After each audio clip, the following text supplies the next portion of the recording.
네, 9월 30일 수요일 새벽 기도에 오신 여러분을 주님의 이름으로 환영하고 축복합니다. 같이 기도하겠습니다.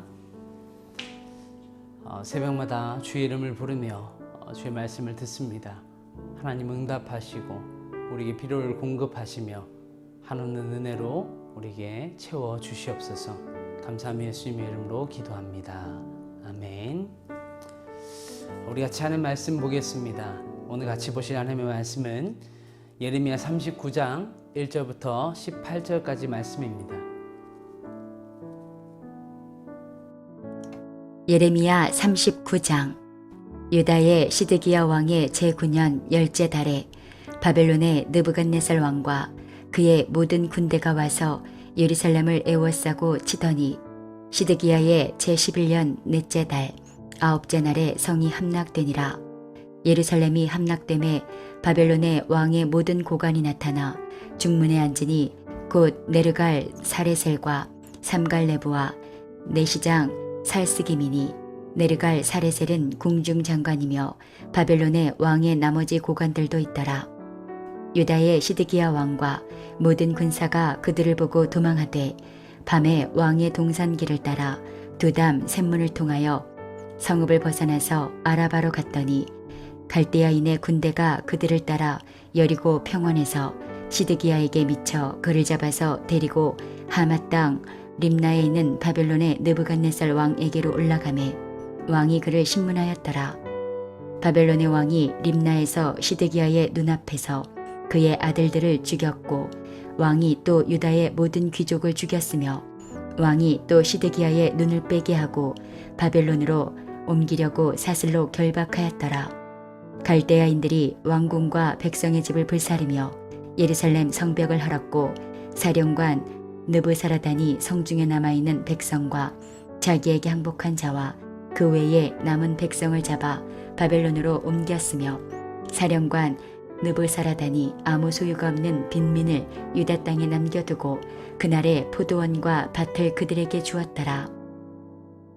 바벨론의 느부갓네살 왕이 예레미야에 대하여 사령관 느부사라단에게 명령하여 이르되 그를 데려다가 선대하고 해하지 말며 그가 내게 말하는 대로 행하라. 이에 사령관 느부사라단과 내시장 느부사스반과 궁중장관 네르갈 사레셀과 바벨론 왕의 모든 장관이 사람을 보내어 예레미야를 감옥들에서 데리고 사반의 손자 아히감의 아들 그다라에게 넘겨서 그를 집으로 데려가게 하매 그가 백성 가운데에 사니라. 예레미야가 감옥들에 갇혔을 때에 여호와의 말씀이 그에게 임하니라. 이르시되 너는 가서 구스인 에벳멜렉에게 말하기를 만군의 여호와 이스라엘의 하나님의 말씀에 내가 이 성에 재난을 내리고 복을 내리지 아니하리라 한 나의 말이 그날에 내 눈앞에 이루리라. 여호와의 말씀이니라. 내가 그날에 너를 구원하리니 내가 그 두려워하는 사람들의 손에 넘겨지지 아니하리라. 내가 반드시 너를 구원할 것인즉 내가 칼에 죽지 아니하고 내가 노략물같이 내 목숨을 얻을 것이니 이는 내가 나를 믿었음이라. 여호와의 말씀이니라 하시더라. 네, 말씀 잘 보셨죠? 지난 시간 38장에서 예레미야를 죽이려고 했던 고관들과 시드기야 왕 그리고 예레미야를 구하는 에벳멜렉 그 사이에서 일어났던 일들을 보았습니다. 오늘 본문에서는 이 사람들에게 닥친 결말이 어떠한가를 우리는 볼 수 있습니다. 하나님의 말씀이 그대로 이루어진 것을 말씀을 통해 보여주신 것이죠. 오늘의 말씀을 요약하면 시드기야 왕 11년 제4월에 예루살렘 성이 함락됩니다. 바벨론 왕이 시드기야 왕의 아들들을 죽이고 시드기야 왕을 사로잡아서 그 눈을 뽑아버립니다. 왕궁과 집이 불타고요. 백성들이 포로로 끌려가고 빈민들만 유다 땅에 남게 됩니다. 예레미야는 그런 와중에 바벨론 왕의 선대를 받고 에벳멜렉은 하나님을 믿어 구원을 얻게 됩니다. 하나님께서는 예레미야를 선지자로 보내셔서 패망이 임박한 유다 땅과 그리고 유다 땅에 사는 관리인들과 관리자들 그리고 왕에게 너희들이 무엇을 해야 하는지 알려주셨습니다. 그들이 바벨론에게 패망하는 것은 하나님께서 이미 정하신 것이기 때문에 바꿀 수 없으니 바벨론 왕에게 항복하라는 것이었습니다. 너희의 생명과 너희의 재산을 보존하기 위해서 바벨론의 왕에게 항복하는 것이 하나님의 뜻이라는 것이었죠. 그러나 어리석게도 시드기야 왕은 그 말씀에 순종하지 않습니다. 왜 그런 것일까요? 그가 예레미야를 불러서 하나님의 말씀을, 그 하나님의 예언을 들었다는 것은 그가 하나님의 말씀에 완전히 관심이 없지 않다는 것이었습니다. 없지 않다는 것을 뜻하는 것이었죠. 그 역시 불안한 마음이 있었고 그때 급변하는 정세나 바벨론이라는 강대국에 의해서 나라가 풍전등화의 상황에 처했기 때문에 예레미야를 통해 하나님의 말씀을 듣기를 원했습니다. 그러나 막상 말씀을 듣자 그 말씀을 따르기에는 부담이 너무 컸던 겁니다. 바벨론 왕에게 항복을 한다는 것은 자신이 지금까지 누려왔던 기득권, 특별히 왕권이 심각하게 무너진다는 것을 의미했기 때문에 이 시드기야 왕은 하나님의 말씀에 순종하기가 너무나도 어려웠던 것이죠. 그래서 시드기야 왕은 결국에는 어떻게 합니까? 하나님의 말씀에 불순종합니다. 불안한 마음에 하나님의 말씀을 들었지만 그 말씀을 순종하자니 자신에게 닥칠 그 피해가, 손해가 너무 컸고 그러자 불순종하고 말았던 것이죠. 우리는 어떻습니까? 우리 역시도 마찬가지 상황에 처하고 또 마찬가지의 마음을 가질 때가 있지 않습니까? 마음이 불안하거나 상황이 불안하기 때문에 하나님의 말씀에 관심이 있고 하나님의 말씀을 듣고 싶어 합니다. 그런데 막상 듣고 나면 어떻습니까? 나를 부인해야 하고 내 욕망을 꺾어야 하고 내 뜻이 아닌 하나님의 뜻을 쫓아가면 내가 손해를 봐야 하는 때가 많이 있죠. 그렇다 보면 순종하기가 어렵습니다. 이것저것 따지고 계산하다 보면 순종하는 것이 내가 많은 것을 잃어버리는 것 같고 결국엔 망하는 길 같아 보이죠. 그래서 결국에는 순종하지 못하고 포기하고 말거나 돌아서게 됩니다. 그런 시드기야의 모습과 우리의 모습이 과연 정말 다른가? 우리는 돌아봐야 합니다. 하나님의 말씀에 관심을 기울이고 하나님의 말씀을 듣는 것만으로 복을 누리는 것은 아니기 때문입니다. 자신의 뜻과 유익을 포기하고 하나님의 말씀에 온전히 순종할 수 있는 사람, 온전히 순종하려는 믿음을 가지고 있는 사람, 그 사람이 하나님이 약속하신 그 복을 누리고 구원의 열매를 얻는 사람이겠죠. 히브리서 11장에는 이 땅에서 그렇게 살아간 사람들이 많이 나옵니다. 이 땅에서는 비록 가난과 조롱과 환난과 핍박을 당했지만 토굴에 유리하고 그들은 죽임을 당했을지 모르겠지만 그들은 믿음으로 증거를 얻었고 하나님이 예비하신 저 더 좋은 것을 받았던 사람들이다 라고 성경은 그들에 대해서 증거하고 기록하고 있습니다. 반대로 하나님의 경고와 그 약속, 그 말씀을 무시하고 불순종한 대가는 아주 혹독했습니다. 왜냐하면 하나님의 말씀이 그대로 성취되었기 때문입니다. 바벨론에 의해서 예루살렘이 멸망한다는 것을 부인하고 싶었을 겁니다. 막아보고 싶었을 겁니다. 그래서 고관들과 시드기야 왕은 발버둥 쳤습니다. 자신들의 지혜와 가진 능력 그리고 주변에 자신들을 도와줄 만한 그런 힘을 다 동원했습니다. 그런데 어떻게 됐습니까? 본문 1절부터 3절 말씀을 보면 결국 예루살렘 성이 함락되는 것을 막지 못했습니다. 하나님이 작정하신 일이었기 때문이었습니다. 왕이 자신이 이 나라를 다스리고 때로는 강대국이 이 세계의 어떤 통치나 흐름을 주관할 것이라고 생각하지만 그런 것이 아니죠.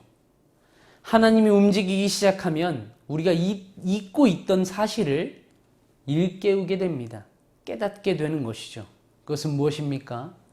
어떤 대단한 나라나 왕이 세상을 다스리고 통치하는 것이 아니라 이 세상 모든 만물과 나라와 인간과 세상 모든 것을 주관하고 있는 주권이 하나님께 있구나 라는 것을 깨닫게 되는 것이죠.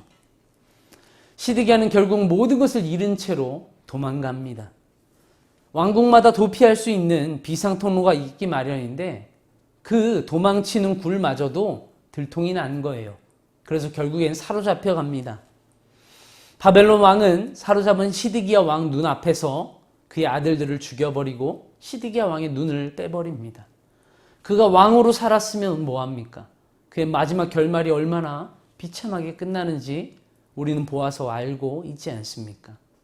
그가 마지막으로 본 모습은 자신의 아들들이 살해당하는 장면이었습니다.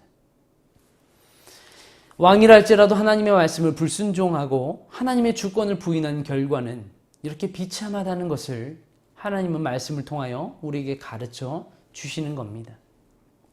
이와 반대로 아무런 힘도 아무런 어떠한 권력도 능력도 없었던 예레미야라는 사람을 보십시오. 그 역시도 예루살렘 성이 함락될 때에 포로로 잡혀갔습니다. 그러나 그는 거기에서 바벨론 왕의 호의와 은혜를 입게 됩니다. 그래서 그는 백성 가운데 자유롭게 살 수 있게 됩니다. 그는 남은 자가 되고 그는 피난민 가운데 함께 유다 땅에 거할 수 있게 됩니다. 또한 하나님께서는 예레미야와 더불어 또 다른 의인을 구하시는데 그 사람은 예레미야를 구덩이에서 끌어내서 건졌던 구스인 에벳멜렉이었습니다. 그 역시도 예루살렘이 파괴되던 날에 구원을 얻었습니다. 그의 의로움은 하나님의 말씀을 신뢰하는 데서 그 믿음에서 온 것입니다.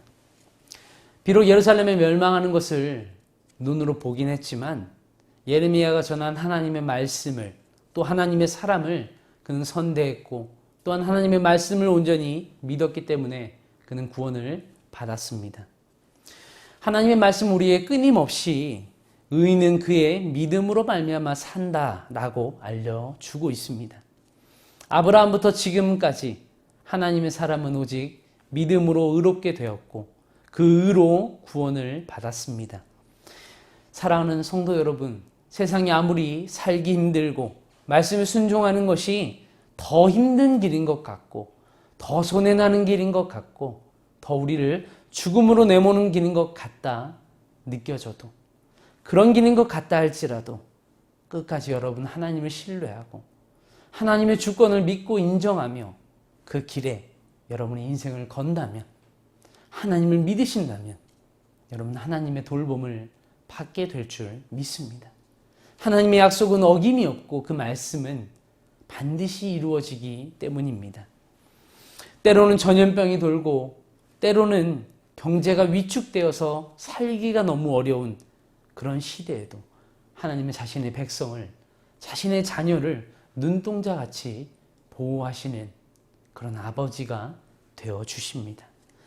결국 우리를 구원하시고 우리를 존귀하게 세우시는 그 주권이 세상 나라나 어떤 왕에게 있는 것이 아니라 오직 우리 하나님 아버지께 있음을 믿는 믿음을 가지고 또 그렇게 말씀을 듣기만 하는 것이 아니라 그 믿음으로 들은 말씀을 순종하는 데까지 나아가는 그 행함 있는 믿음으로 오늘 하루를 담대하게 믿음으로 용기 있게 살아내시는 우리 사랑하는 성일교회 모든 성도님들 되시길 예수님의 이름으로 축복합니다.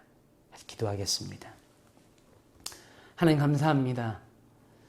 우리가 단지 불안한 마음으로 하나님 말씀을 정말 주술 외우듯이 그냥 듣는 것이 아니라 그냥 그렇게 읽는 것이 아니라 참된 믿음으로 순종하기 위해 나를 부인하고 그 말씀을 들음으로 내 삶을 변화시키고 행함 있는 믿음이 될 수 있도록 하나님 우리의 삶을 말씀으로 견인해 주시고 이끌어 주시며 다스려 주옵소서. 그리하여 우리 모든 천하 만물과 인생과 세상을 주관하는 주권이 오직 하나님께만 있음을 우리가 보게 하시고 그분이 우리의 아버지 되심을 우리가 믿고 신뢰하며 살아갈 수 있도록 은혜 베풀어 주시옵소서. 감사하며 예수님의 이름으로 기도드립니다. 아멘. 여러분 계속 이어서 큐티도 하시고요. 또 남은 추석 명절도 여러분 건강하게 주 안에서 평안히 은혜 가운데 거하시다가 주일에 건강하게 만났으면 좋겠습니다. 평안하십시오.